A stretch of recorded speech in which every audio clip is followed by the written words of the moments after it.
नमस्कार, मैं अजय कुमार। कभी कभार सच का एक छोटा सा हिस्सा इसलिए भी पकड़ा दिया जाता है ताकि सच का पहाड़ बराबर हिस्सा दबाया जा सके। संजय सिरपुरिया के सच को महज ठग कहकर इसी तरह से पेश किया जा रहा है।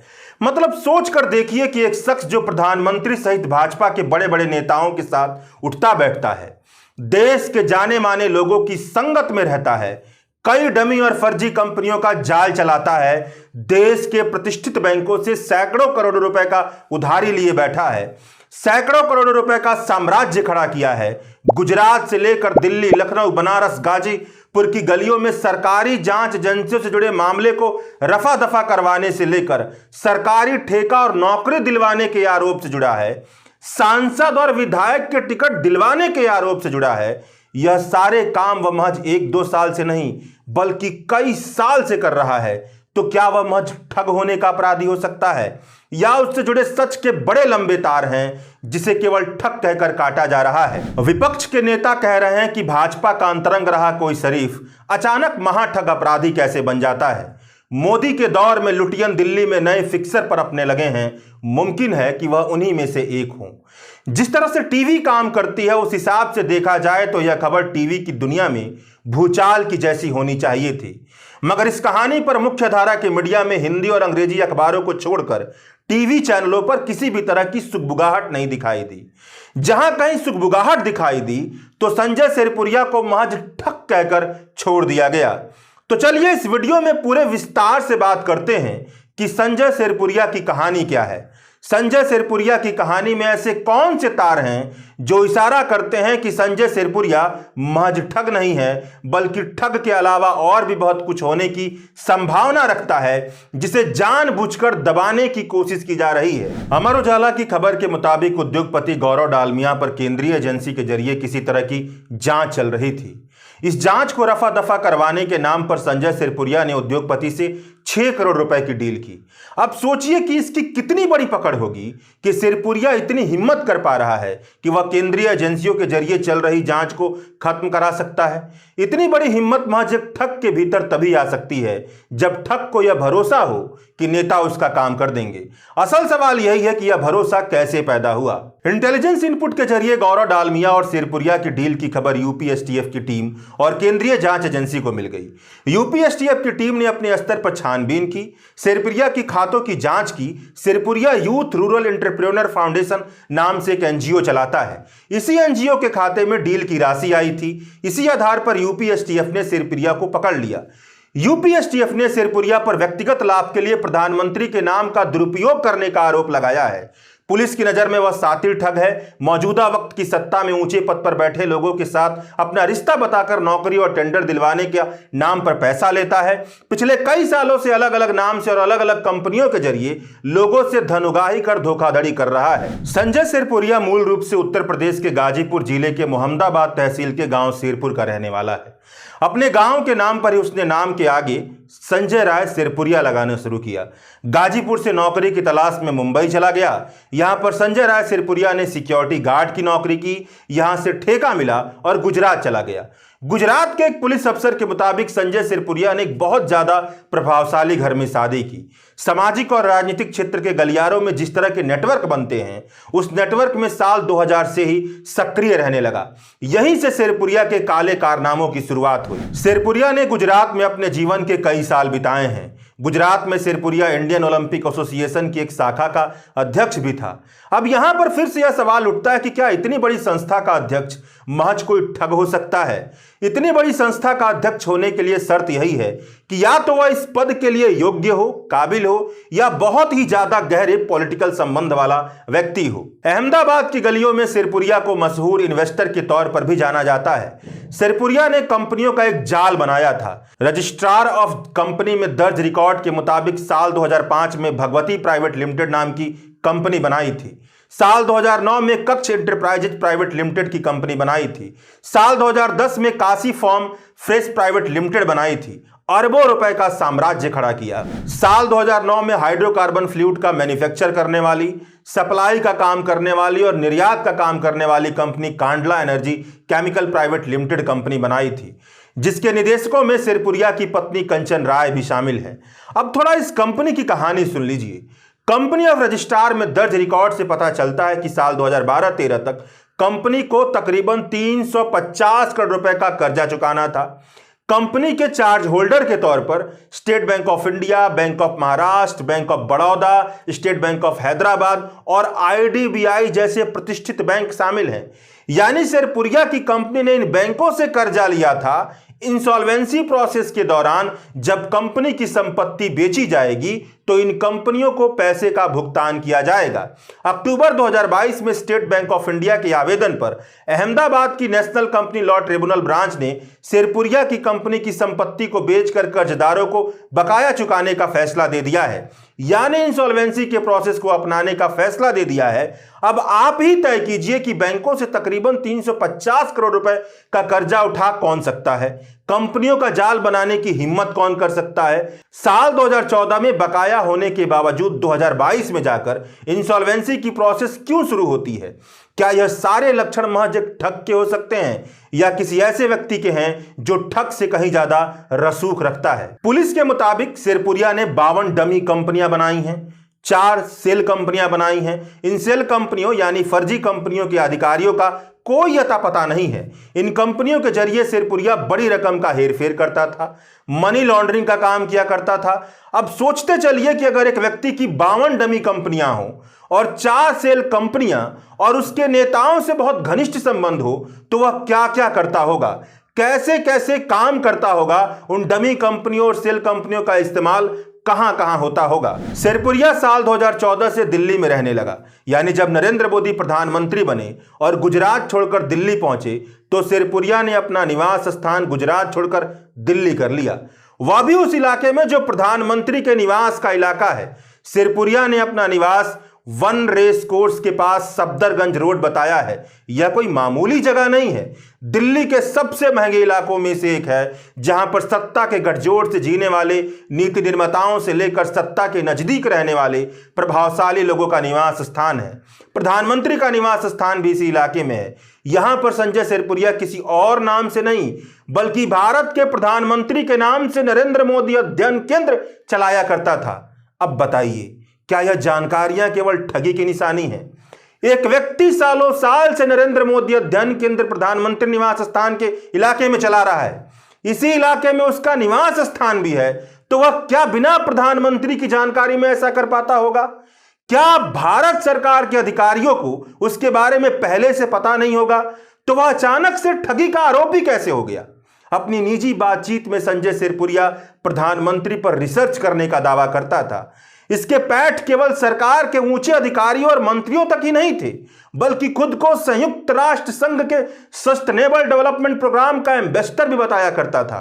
खुद को लेकर सालों साल इस तरह की पेशकश क्या बिना सरकारी संरक्षण के मुमकिन है? संजय सिरपुरिया के सोशल मीडिया पेज से पता चलता है कि वह अपने आप को सोशल एंटरप्रेन्योर यानी सामाजिक उद्यमी बताता है। फेसबुक पेज खंगालने पर कहीं से भी महज ठग नहीं लगता, बल्कि ऐसा लगता है जैसे भाजपा सरकार के बहुत करीबी व्यक्ति का फेसबुक पेज हो। केंद्रीय सूचना और प्रसारण मंत्री अनुराग ठाकुर के साथ मंच साझा करता हुआ दिखता है। मंच साझा ही नहीं करता बल्कि मंच पर खड़ा होकर इनका नाम लेकर के भाषण भी देता है। इसके बाद भी कई लोग कह सकते हैं कि यह तो महज फोटो और वीडियो है। सोशल मीडिया का जमाना इवेंट मैनेजमेंट का जमाना है। ऐसे दौर में फोटो और वीडियो जैसी चीजों को ज्यादा तवज्जो नहीं देना चाहिए। यह बात बिल्कुल ठीक है, मगर इसके बावजूद भी फोटो और वीडियो से निकलते सच की कुछ संभावनाओं को पूरी तरह से खारिज नहीं किया जा सकता है। पुलिस कह रही है कि एडिटेड तस्वीर है। सिरपुरिया ने खुद माना है कि सारी तस्वीरें सही हैं, कोई भी एडिटेड तस्वीर नहीं है। संजय सिरपुरिया की केवल भाजपा के बड़े नेताओं के साथ ही फोटो नहीं है, बल्कि प्रधानमंत्री नरेंद्र मोदी के साथ भी फोटो है। प्रधानमंत्री नरेंद्र मोदी के साथ संजय सिरपुरिया की जो तस्वीरें दिखाई दे रही हैं वह ऐसी नहीं है कि संजय सिरपुरिया को केवल ठग होने के आरोप को आसानी से पचाया जा सके। मतलब सोचने वाली बात है कि अगर संजय सिरपुरिया की फोटो प्रधानमंत्री नरेंद्र मोदी के जहाज के नजदीक फूल का गुच्छा भेंट करते हुए हो तो वह महज ठग कैसे हो सकता है? प्रधानमंत्री नरेंद्र मोदी के साथ सोफे पर बैठकर 4-5 लोगों के साथ किसी खास विषय पर चर्चा का हिस्सा बना व्यक्ति केवल ठग कैसे हो सकता है? क्या कोई ठग भारत के प्रधानमंत्री की सुरक्षा को भेद कर इतने नजदीक पहुंच सकता है? तस्वीरें इतनी ज्यादा बातें बता रही हैं कि ऐसा लगता है कि जितना बताया जा रहा है उससे कहीं ज्यादा छुपाया जा रहा है। संजय सिरपुरिया की लिंक्डइन से पता चलता है कि उसने हार्वर्ड बिजनेस स्कूल से पढ़ाई लिखाई की है, मगर पुलिस के सामने सिरपुरिया ने स्वीकार किया कि उसने केवल 10वीं तक पढ़ाई की है।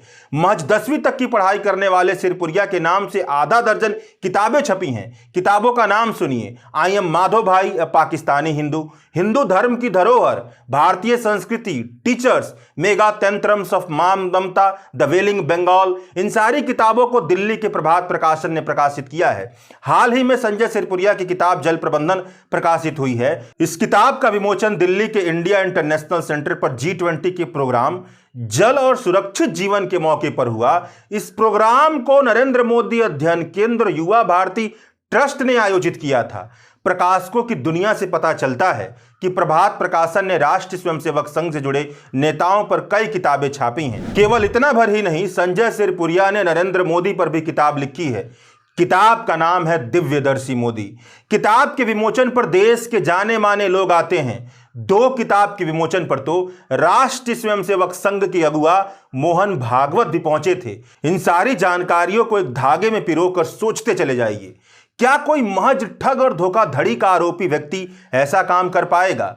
क्या यह बात पचाई जा सकती है कि देश के सबसे बड़े संगठन राष्ट्रीय स्वयंसेवक संघ के सबसे बड़े अगुआ मोहन भागवत जिस संजय सिरपुरिया की किताब के विमोचन पर पहुंचे थे वह महज ठग था?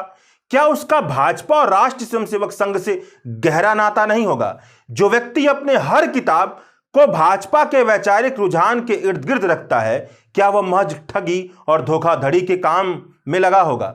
सोचिए और पूछिए कि आपसे क्या छुपाया जा रहा है और क्यों छुपाया जा रहा है। अब जब बड़े बड़े लोगों के साथ उठना बैठना शुरू हुआ, भाजपा के बड़े बड़े नेताओं के साथ करीबी रिश्ता बनने लगा, तो संजय सिरपुरिया ने राजनीति में भी पैर जमाना शुरू कर दिया। सोशल मीडिया से लेकर टीवी चैनलों पर अपना प्रचार प्रसार करने लगा। लखनऊ से लेकर बनारस और गाजीपुर के बीच यूपी की राजनीति में पैठ बनाने के लिए लगातार आवाजाही करने लगा। गाजीपुर के अपने इलाके में साल 2014 के बाद सामाजिक काम में भी लग गया। साल 2019 में महामारी के दौरान लकड़ी बैंक बनाया। कोरोना महामारी के दौरान चिता के लिए लकड़ी दिया करता था। ऑक्सीजन, मास्क और सैनिटाइजर की व्यवस्था भी किया करता था। इन सारी बातों को लेकर फोर्ब्स इंडिया की पत्रिका में भी इस पर एक लेख छपा। इस लेख का संजय सिरपुरिया ने जमकर प्रचार प्रसार किया। साल 2019 में यूथ ओरिएंटेड एम्प्लॉयमेंट जनरेशन के मकसद से आत्मनिर्भर भारत के कार्यक्रम के तले गाजीपुर में यूथ रूरल एंटरप्रेन्योर फाउंडेशन नाम से एक एनजीओ की स्थापना की। पन्ने पर और लोगों के बीच एक एनजीओ है, लेकिन इसी एनजीओ के जरिए सिरपुरिया के कई काले कारनामे जुड़े हैं। दस्तावेजों को खंगालने पर पता लगता है कि एनजीओ के शेयर होल्डिंग का कुछ अता पता नहीं है। इस एनजीओ के किसी खास पद पर सिरपुरिया का नाम नहीं जुड़ा है, मगर सोशल मीडिया पोस्ट से पता चलता है कि एनजीओ को सिरपुरिया ही चलाता है। पुलिस की एफआईआर से पता चलता है कि एनजीओ को सिरपुरिया ही चलाता है। अमर उजाला की खबर के मुताबिक सिरपुरिया ने youth rural and entrepreneur foundation के सहारे रोजगार देने के नाम पर अभियान चलाया। स्वरोजगार देने के नाम पर रजिस्ट्रेशन करवाया। रजिस्ट्रेशन के नाम पर तकरीबन 40,000 नौजवानों से 2,000 से लेकर 2,200 रुपए तक ले लिया। यह पैसा youth rural and entrepreneur foundation यानी इसी एनजीओ के अकाउंट में जमा है। इस एनजीओ के खाते में गौरव डालमिया का भी पैसा आया था। इंडियन एक्सप्रेस की खबर के मुताबिक इस एनजीओ के एडवाइजरी बोर्ड में रिटायर्ड आईएएस आईपीएस अफसर शामिल हैं, सेना के रिटायर्ड अफसर शामिल हैं। यह रिटायर्ड आईएएस और आईपीएस अफसर भी कोई सामान्य अफसर नहीं है। साल 2018 में सीबीआई के भीतर डायरेक्टर आलोक वर्मा और स्पेशल डायरेक्टर राकेश अस्थाना के बीच झगड़ा चल रहा था। इस समय सीबीआई के ज्वाइंट डायरेक्टर एके शर्मा हुआ करते थे। यह एके शर्मा सिरपुरिया के एनजीओ के एडवाइजर बोर्ड में शामिल हैं। इंडियन एक्सप्रेस में इनसे बात करने की कोशिश की, इन्होंने इंडियन एक्सप्रेस के कॉल का जवाब ही नहीं दिया। संजय सिरपुरिया की एनजीओ के एडवाइजरी बोर्ड में 1978 बैच के रिटायर्ड आईएएस अधिकारी एसके नंदा भी शामिल हैं। एसके नंदा ने किरण पटेल की मदद की थी, वही ठग किरण पटेल जो खुद को प्रधानमंत्री कार्यालय का अधिकारी बताकर श्रीनगर घूम रहा था और मार्च महीने में जिसकी गिरफ्तारी की गई थी। सिरपुरिया के इस एनजीओ के खाते में union ministry of fisheries, animal husbandry and dairy के नाम से भी 2 करोड़ रुपए सब्सिडी के तौर पर डाले गए हैं। अब यह कैसे संभव है कि ठगों के खातों में भारत सरकार का मंत्रालय 2 करोड़ रुपए डाल देगा? इसके 2 ही मतलब हैं, या तो भारत सरकार के अधिकारियों ने ढंग से छानबीन नहीं की है या भारत सरकार के अधिकारियों को ढंग से छानबीन करने का आदेश ही नहीं दिया गया हो, किसी और काम के लिए मंत्रालय का नाम लेकर पैसा डाल दिया गया हो। अगर वाकई सच्ची छानबीन होगी तो सच्ची बात निकलकर सामने आएगी। इंडियन एक्सप्रेस में प्रकाशित रिपोर्ट के मुताबिक भाजपा के नेता और जम्मू कश्मीर के उपराज्यपाल मनोज सिन्हा ने 2019 के लोकसभा चुनाव से पहले सिरपुरिया से 25 लाख रुपए उधार लिए थे। मनोज सिन्हा ने अपने चुनावी हल्फनामे में इसे अनसिक्योर्ड लोन के रूप में दिखाया था।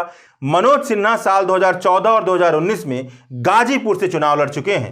इंडियन एक्सप्रेस ने जब मनोज सिन्हा से इस लोन के बारे में पूछा तो मनोज सिन्हा ने किसी भी तरह का जवाब नहीं दिया। मतलब सोच कर देखिए कि देश की सबसे बड़ी पार्टी, जिसके पास सबसे ज्यादा धन है, उसके सबसे बड़े नेताओं में से एक को संजय सिरपुरिया 25 लाख रुपए का लोन देता है। क्या यह महज ठगी की निशानी है? क्या इससे ऐसा भान नहीं होता कि भाजपा के पैसे का लेन देन भी संजय सिरपुरिया करता होगा? कहीं ऐसा तो नहीं है कि इलेक्टोरल बॉन्ड की अपारदर्शी व्यवस्था से मिल रहा कूद पैसा ऐसे ही लोगों के जरिए इधर से उधर और उधर से इधर पहुंचाया जा रहा है? कांग्रेस के यूपी के प्रांतीय अध्यक्ष अजय राय का बयान अमर उजाला में छपा है। इनके मुताबिक वाराणसी के लोकसभा चुनाव में संजय राय सिरपुरिया मेरे खिलाफ पैसा बहा रहे थे।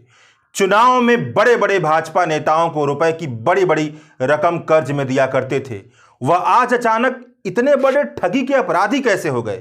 पूरा मामला रहस्य की गहरी चादर में लिपटा हुआ है। मनगढ़ंत कहानी रची जा रही है।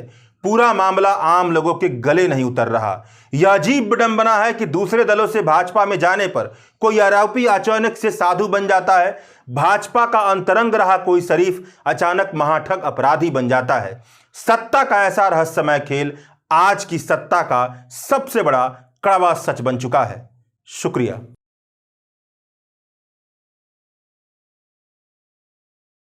द वायर के और वीडियोस देखने के लिए सब्सक्राइब करें और बेल आइकन पर क्लिक करें। स्वतंत्र पत्रकारिता की आर्थिक मदद करने के लिए डिस्क्रिप्शन में दिए गए लिंक पर जाएं और अपनी राशि चुनें।